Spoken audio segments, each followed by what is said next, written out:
Rajasthan റോയൽസിന്റെ fans ഒരുപക്ഷെ ചിന്തിക്കുന്നുണ്ടാവും അവരുടെ ടീമിന് എന്താണ് സംഭവിച്ചതെന്ന്. വളരെ നല്ലൊരു ടീമായിരുന്നു ലാസ്റ്റ് ഇയർ, പക്ഷേ ഈ year they're not in it എന്ന് തന്നെ പറയേണ്ടി വരും. എന്ന് വെച്ചാൽ ലൈക്ക് തുടക്കം മുതൽ തന്നെ ഒരു മാച്ച് ജയിക്കാൻ പറ്റുന്ന ഒരു ആംബിയർ ഉള്ള ടീമായിട്ട് തോന്നിയിട്ടില്ല.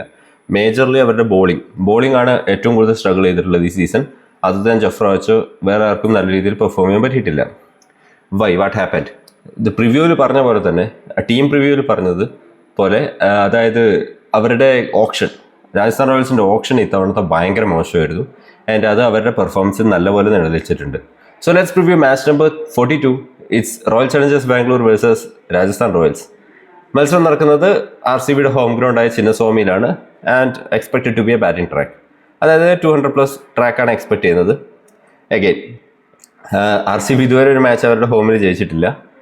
ഒരു കേഴ്സ് എന്നുള്ള രീതിയിൽ നിൽക്കുന്നുണ്ട്. And I think today will be the day that curse will be broken. And I'm fully expecting Royal Challengers Bangalore to win today. Reason being, Sanju Samson ഇന്ന് കളിക്കുന്നില്ല. ആ ഇഞ്ചുറി മൂലം ആൾ ഔട്ടാണ്. ഓൾറെഡി ഒരു വീക്ക് ബോളിംഗ് ലൈനപ്പ് ഉള്ള ഒരു ടീമാണ്.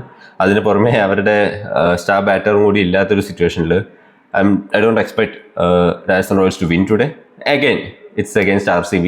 സോ ലെറ്റ്സ് സി എന്ന് തന്നെ പറയേണ്ടി വരും. റിഗാർഡിങ് ദ ടീം, ടോപ്പ് ഓർഡറിന് എടുക്കുക. ഇപ്പോൾ ജോഫ്ര ആർച്ചർ ബേസ്റ്റ് ലൈക്ക് നല്ല ബോളിംഗ് ആണെങ്കിൽ പോലും ചിന്നസ്വാമിയിൽ I don't think he will be very beneficial. Because ആളുടെ പേസ് അനുസരിച്ച് കൂടുതൽ റൺസ് ലീക്ക് ചെയ്യാനുള്ള ചാൻസാണ് കൂടുതൽ.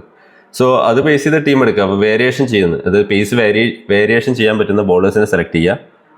May be sometimes spinners as well. അങ്ങനെ ടീം എടുക്കുക. So let's see. I'm expecting RCB to win. So that's my preview. What do you think? Let me know in the comments.